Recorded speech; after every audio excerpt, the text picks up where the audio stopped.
What's up, gamers? Welcome back to another video. So in this video, I just want to do a quick review of the Razer Huntsman V3 Pro low profile keyboard that just came out. I got my hands on one and have been testing it out, playing some games and using it for work. So I just want to give a quick review of my first initial thoughts of this keyboard and compare it to some other ones and the original Huntsman V3 Pro keyboard. So let's get into the video. All right, gamers, let's take a look at the Razer Huntsman V3 Pro keyboard. As you can see, my initial thoughts are this is a pretty sleek keyboard.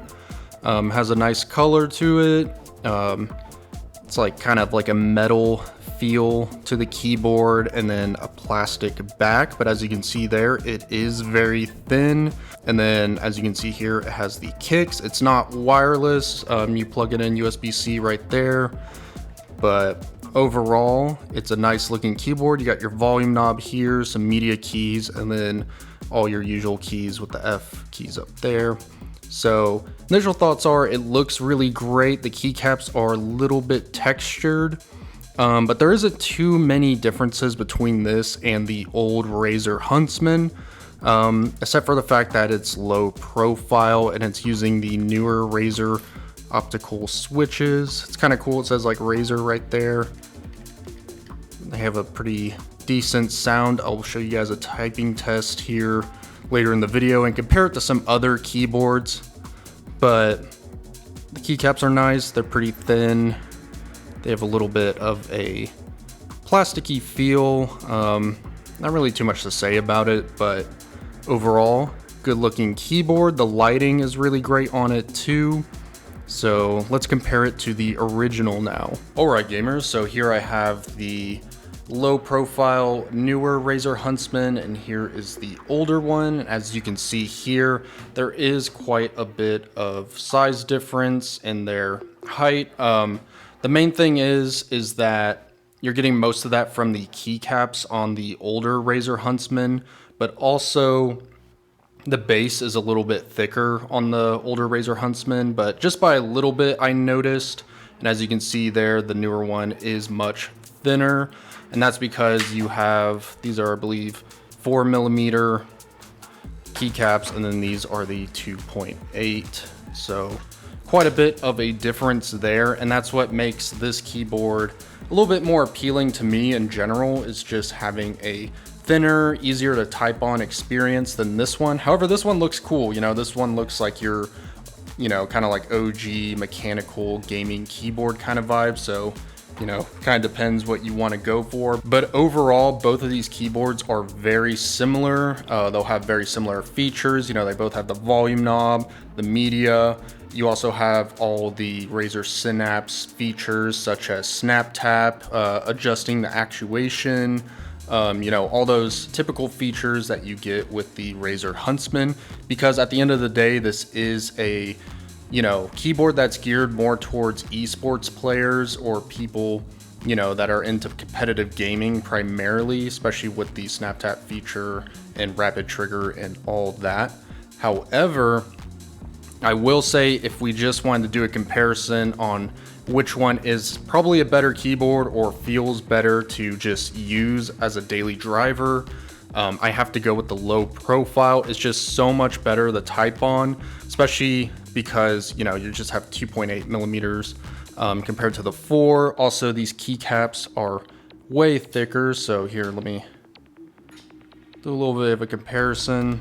You know, you're gonna have like way more key travel on this one than with the low profile, obviously. And that makes daily driving this, you know, just typing on it, actually pretty great. This is actually a pretty awesome keyboard to type on, I'm not gonna lie. This one, my fingers would get tired. I had to do a lot of adjustments within Synapse to get, you know, the actuation perfect, because right out of the box, typing on this was a nightmare. It was like, you know, you hitting like double keys like all the time and stuff, and I had to do quite a bit of adjustments. Out of the box, this one, I could plug it right in and just start typing. So it was actually a much easier to deal with typing experience. And then of course in Synapse, you can do different profiles. So, you know, I have my gaming profile and then my work profile.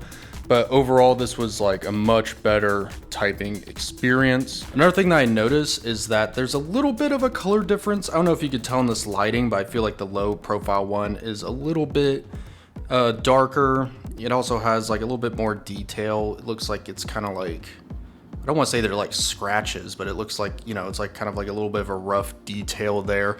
Both have the textured keycaps though, but you know, this will have that 4 millimeters of key travel while this has the 2.8. So you're just gonna have a much better time typing on this, getting work done. I actually feel like this is one of the best keyboards I actually have for just using in the office, you know, using for work and whatnot, because it's just great to type on. It's really easy. Maybe I'm just a fan of the low profile, you know, compared to this older Huntsman. However, I like the look of the old Huntsman a little bit more. It looks kind of more like a traditional mechanical gaming keyboard. However, both are just super similar, so it just depends on your preferences, really. You're not getting too much of a feature difference except for the new generation of optical low profile switches, and these are, I think, are the Gen 2 Razer optical switches. But we'll do some typing tests so you can hear the difference in them. So if your whole thing is looking for a low profile gaming keyboard, I have to say this one is very low profile, but there's some that are maybe a little bit better, such as the Corsair K100 Air. This is a much thinner keyboard and it uses cherry switches. I believe they're like a cherry red of some sort, so it has a much better sound and it's pretty easy to type on. It almost feels like a gaming office keyboard, if that makes sense. Kind of like scissor switches, but you still get that tactile mechanical feel. Now Razer does have an even thinner keyboard, so here we have the Razer Juro. Now this is different though because it is a scissor switch keyboard, but if you're going for the thinnest, you know, gaming keyboard possible, I would probably go with this one, and it's wireless, you know, just if that's your thing. So now in terms of making adjustments to the keyboard, you actually have 3 options. What's pretty cool is you can manually change the settings and actuation and all that on the keyboard itself, or you can use, of course, Razer Synapse. So, you know, you can go in here and customize it. You can adjust the polling rate. You know, you can go all the way up to 8,000.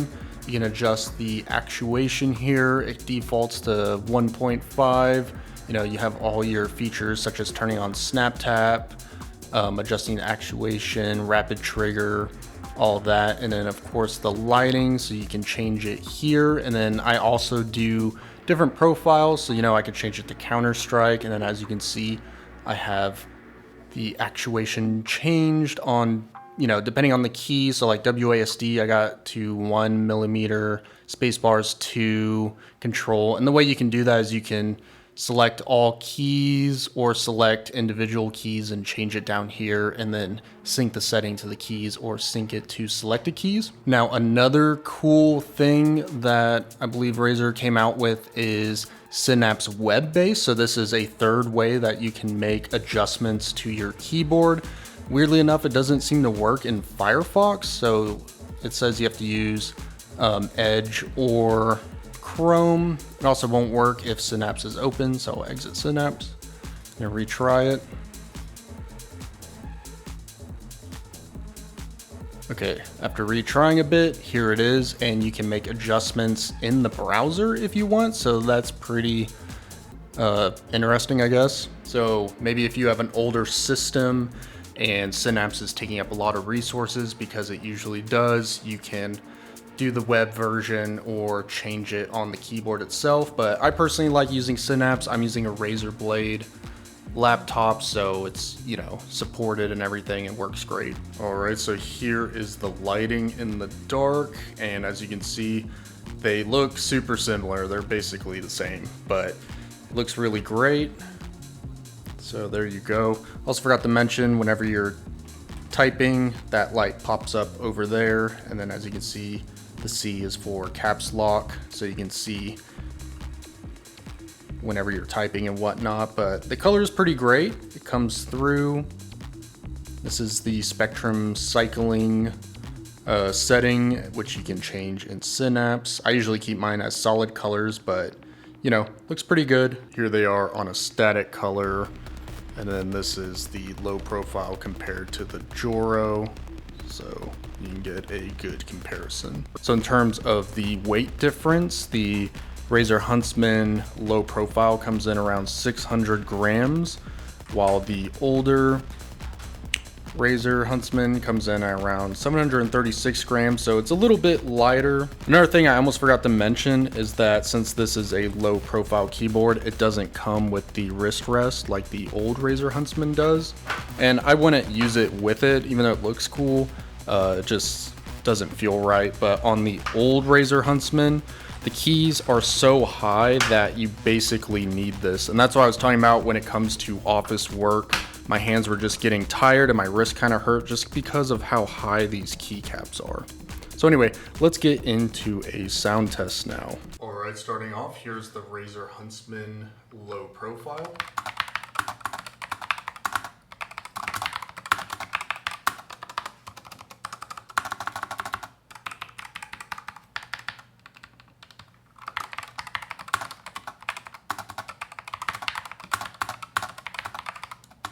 Here's the OG Razer Huntsman.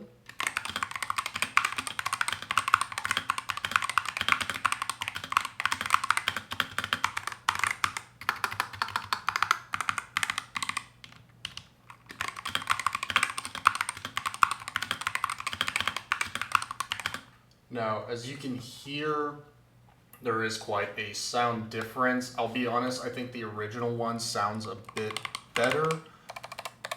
This one's a little bit more muted. I'll be honest, it almost sounds like closer to a office keyboard or something, like maybe like a scissor switch or membrane, while this one has a little bit more of a mechanical keyboard sound. I'm pretty particular with the sound, but it doesn't bother me too much.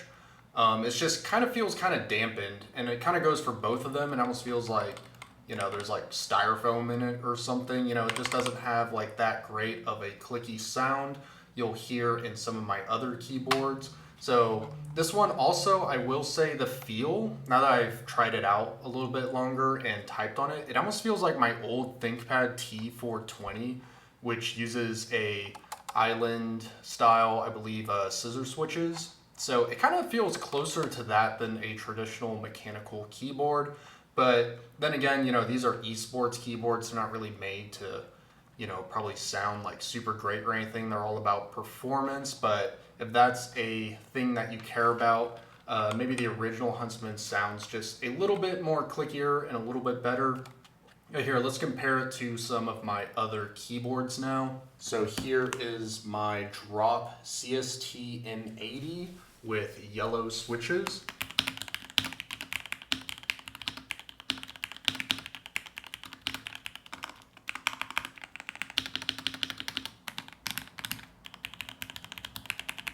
Here's the Corsair K100 Air using Cherry MX switches. I believe they are reds, or red low profile.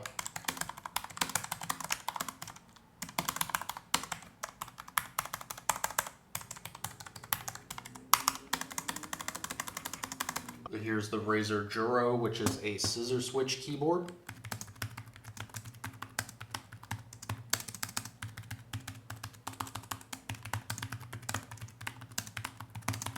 Here's a sound test of another scissor switch keyboard that I had laying around.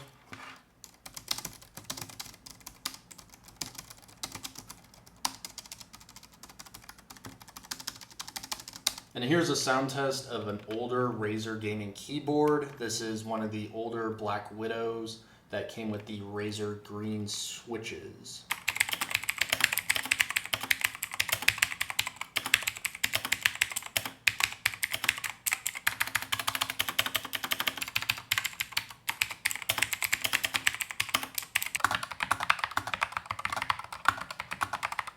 So as you can tell, this is a pretty muted keyboard for a gaming keyboard. The older Razer keyboards were way louder, and you know, if you're using, you know, blue switches, brown switches, red even, you know, they're gonna sound much louder than this. So if you're into like that more muted, kind of sound, then this might be for you. But if you really want like a loud, kind of like those older school gaming keyboards, this definitely does not sound like them at all. So this sounds a little bit closer to the scissor switch keyboards in my opinion, but if you're into the more muted kind of sound for a gaming keyboard, or you don't want one that's super loud when you're typing, this might be great for you. All right, so let's try gaming on it now.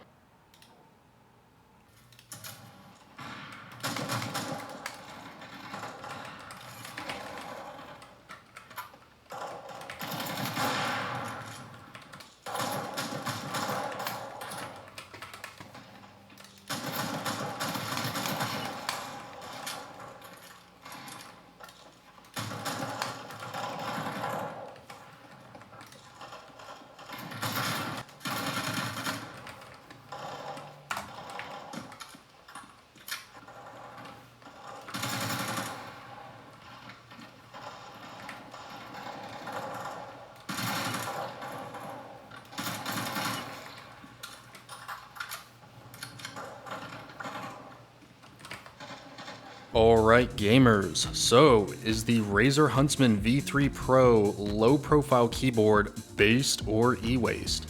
And in my opinion, this is a very based keyboard, especially for someone like me. I love playing competitive games, but I also work, so it's great to type on, it's great to game on. I'm also in the Razer ecosystem. I use like the Razer Death Adder mouse and have a Razer Blade keyboard. Laptop. So, it all kind of goes together aesthetically or whatever. If you're into that, it's a great keyboard. I like the look and the feel. It could probably use some improvements in the sound department. It's not really as great sounding as, say my Drop CST M80, but it doesn't bother me too much. Most of the time I'm just working with it or I'm gaming. As a side note, I've actually had some issues with certain keyboards running in virtual machines, and I haven't had any issues with this one. There's that as a side note. Other than that, pretty great keyboard if you're looking for a low profile one. It's a bit in the higher price range right now, so you might want to wait a little bit till maybe there's a sale on them or you can get one used, but I thought I'd pick it up, and I think this will definitely replace my old Razer Huntsman for my main gaming keyboard. But also now I might use this as one of my daily drivers. So, my original Razer Huntsman, I pretty much only brought it out if I was going to be playing Counter-Strike or competitive games, but I actually don't mind working on this one and gaming, so this might be one of my main keyboards. So I hope that you all like the video, you like this quick review. I'm just kind of going over my initial thoughts on this keyboard since it just came out. So let me know what y'all think down below, and I'll see y'all in the next video. Later.